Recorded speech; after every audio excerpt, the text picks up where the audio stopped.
El gobierno español de PSOE-Podemos comprará el 10% del capital social de Telefónica, convirtiéndose en el accionista mayoritario dentro de esta empresa privada. ¿Hace bien el gobierno en adquirir el 10% de Telefónica? ¿Cuáles pueden ser las repercusiones de todo ello? Veámoslo. El gobierno de PSOE-Podemos comprará el 10% de Telefónica, convirtiéndose en el accionista mayoritario de esta empresa, a través de la SEPI, de la Sociedad Estatal de Participaciones Industriales. El pretexto que ha ofrecido el gobierno para justificar su entrada en el capital social de Telefónica es que ha de contrarrestar la influencia que va a tener Saudi Telecom después de que esta compañía vinculada al Estado de Arabia Saudí adquiriera el 9,9% de Telefónica.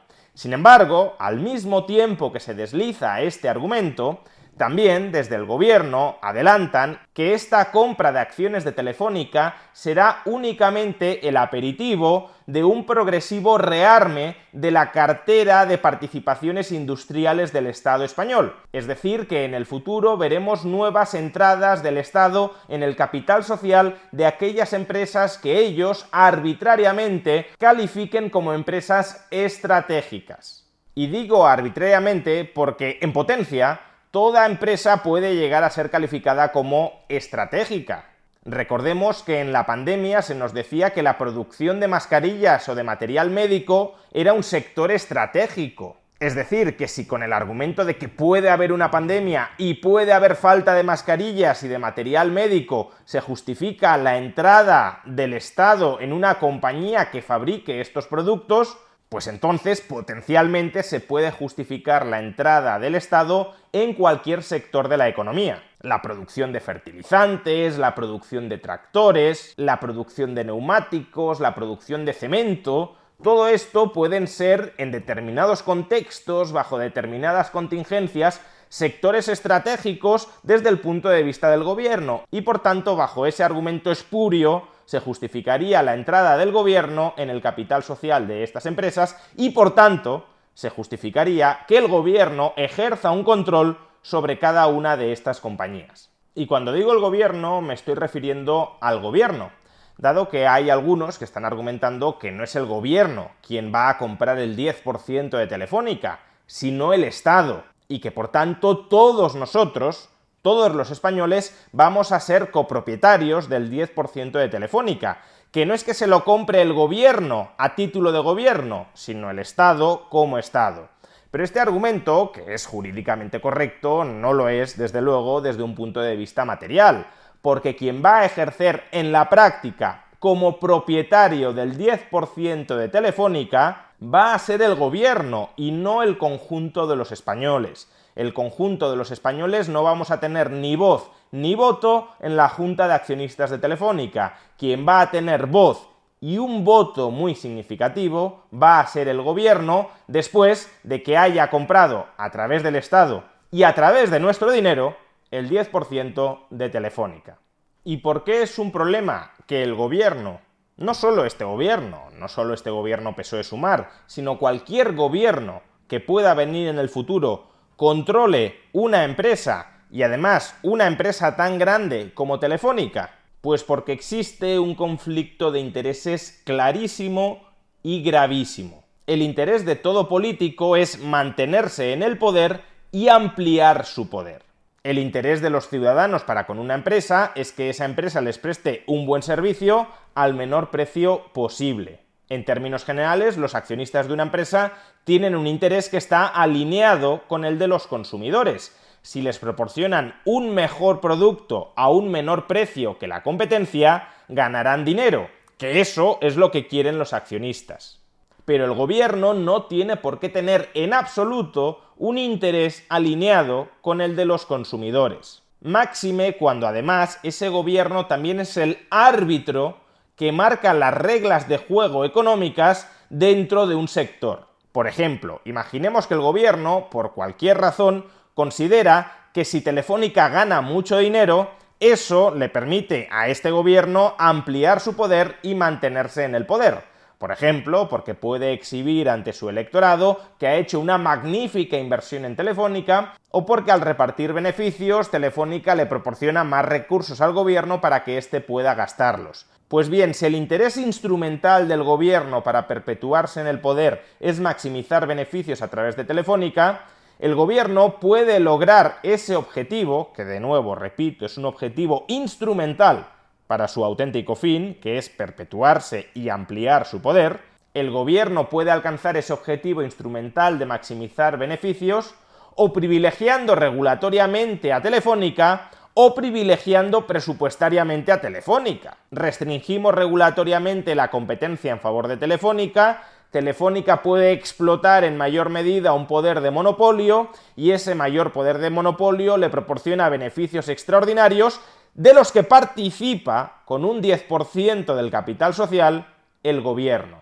O a la hora de repartir fondos públicos, por ejemplo los fondos Next Generation, no se los damos a aquellas empresas que esperamos que sean capaces de generar un mayor valor para los ciudadanos, sino que se los damos a Telefónica porque Telefónica es en parte del gobierno y por tanto parte de ese dinero regresará al gobierno para volverlo a gastar.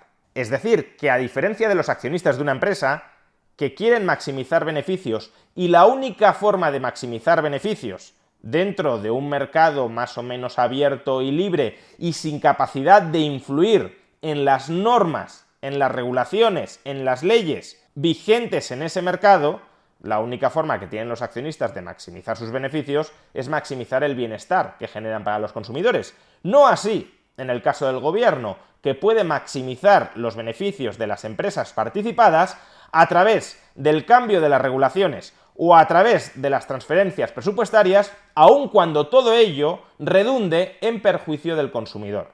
Como digo, existe un clarísimo y gravísimo conflicto de intereses, y de la misma manera que no nos sentiríamos cómodos si, por ejemplo, el presidente del gobierno fuera Juan Roig y Juan Roig se dedicara a dictar las normas y las regulaciones del sector de la distribución de alimentos en España, tampoco deberíamos sentirnos cómodos, tampoco deberíamos sentirnos tranquilos cuando el gobierno y los partidos que desde el Congreso dan apoyo al gobierno, cuando el gobierno es propietario del 10% de una empresa cuyas reglas reguladoras de la competencia y de la calidad del servicio que proporciona a los consumidores son dictadas por ese mismo gobierno. Por eso mismo, por cierto, el argumento de que el gobierno ha de entrar en el capital social de Telefónica para contrarrestar la influencia saudí es un argumento tan malo. Si el Ejecutivo español está preocupado por la influencia que el gobierno saudí puede ejercer sobre Telefónica, y puede haber razones para estar preocupado, por ejemplo, protección de datos, el gobierno ya dispone de una herramienta muy potente, que es la regulación, para garantizar los derechos de los consumidores frente a la intromisión liberticida que pueda querer ejercer el gobierno saudí a través de Telefónica. En el extremo, el gobierno incluso podría optar por vetar a través de la regulación la entrada del gobierno saudí en el capital de Telefónica a través de Saudi Telecom, que no es la opción que yo escogería.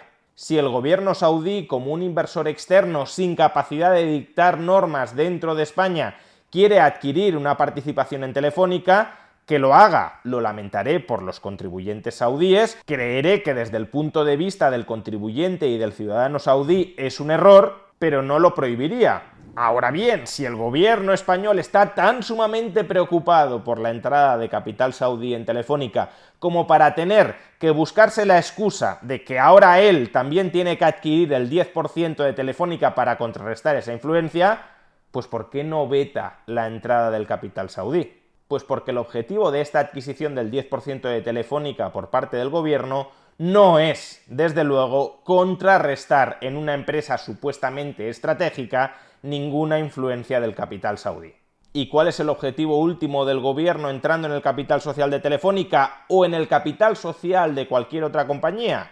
Pues como ya he explicado, perpetuarse y ampliar su poder. No necesariamente maximizar beneficios. Maximizar beneficios es, en todo caso, un objetivo instrumental para alcanzar su auténtico objetivo último, que es perpetuarse y ampliar su poder. Si ese objetivo último lo consigue maximizando beneficios a través de Telefónica, tratará de maximizar beneficios a una costa del consumidor, Pero si ese objetivo lo consigue por otras vías, contrarias a la maximización de beneficios, también lo hará. Por ejemplo, Telefónica no solo es una empresa de telecomunicaciones, sino también una compañía productora de contenido audiovisual. A la hora de influir o de determinar el tipo de contenido audiovisual que produce Telefónica, es obvio que el gobierno va a intentar que produzca un contenido audiovisual alineado con su agenda ideológica.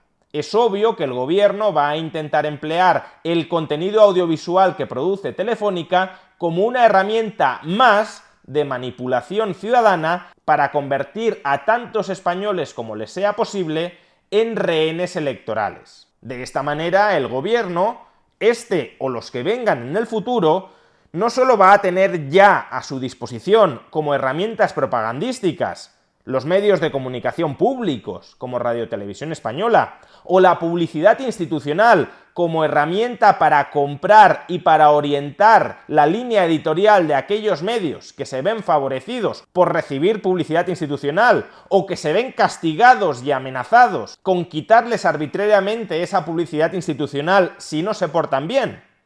Además de los medios públicos y de la publicidad institucional, a partir de ahora el gobierno de España, estén en el poder los partidos que estén, también va a tener a su disposición como herramienta propagandística el contenido audiovisual que produzca Telefónica.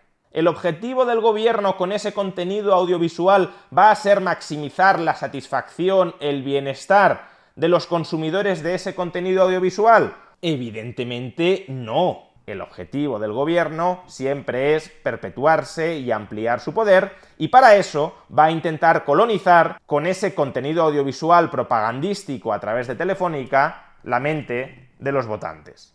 O de nuevo, imaginemos que Telefónica, como compañía privada que es, ha de tomar decisiones económico-empresariales para maximizar el bienestar de los consumidores que atentan contra la agenda ideológica de este gobierno. Por ejemplo, hace unas semanas Telefónica anunció que va a despedir a través de un expediente de regulación de empleo a 1/3 de su plantilla.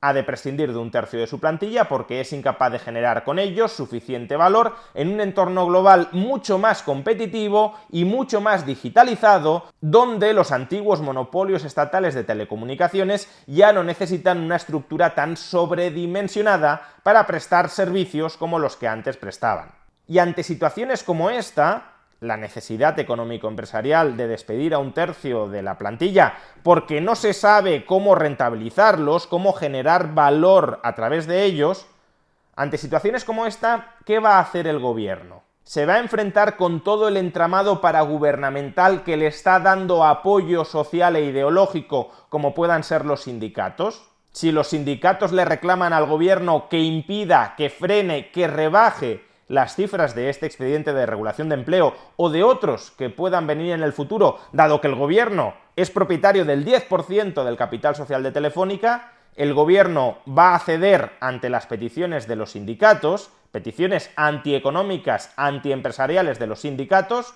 o se va a oponer a ellas a riesgo de enfrentarse con los sindicatos y por tanto con su clientela lobístico-electoral. Pues ante situaciones como esta, lo más probable es que el Estado prefiera cargar las pérdidas de malas decisiones económico-empresariales con respecto a una empresa privada, con respecto a Telefónica. Es más probable que prefiera cargar esas pérdidas contra los consumidores, contra el resto de accionistas o contra el presupuesto público, antes que enfrentarse a todos aquellos que pueden contribuir en el futuro a que siga en el poder. U otro ejemplo. ¿Quién creemos en el futuro que tenderá a ser el consejero delegado de Telefónica?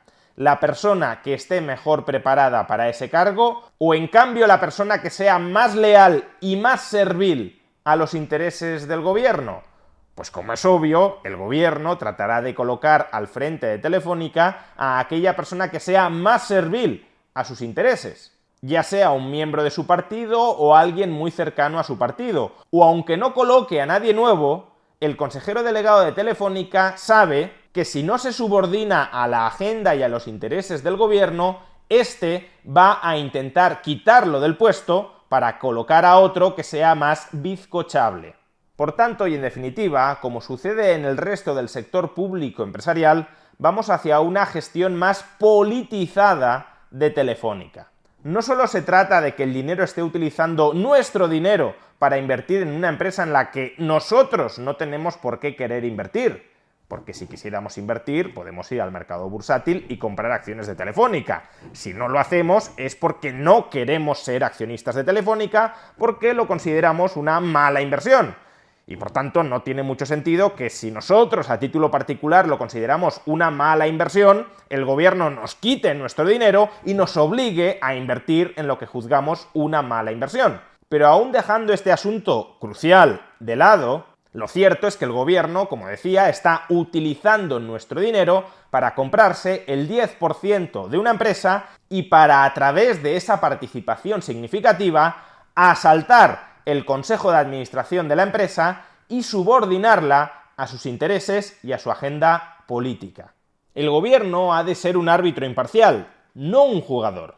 Y si el gobierno quiere convertirse en un jugador, primero que deje de ser árbitro y después que se pague el equipamiento con su dinero, no con el nuestro.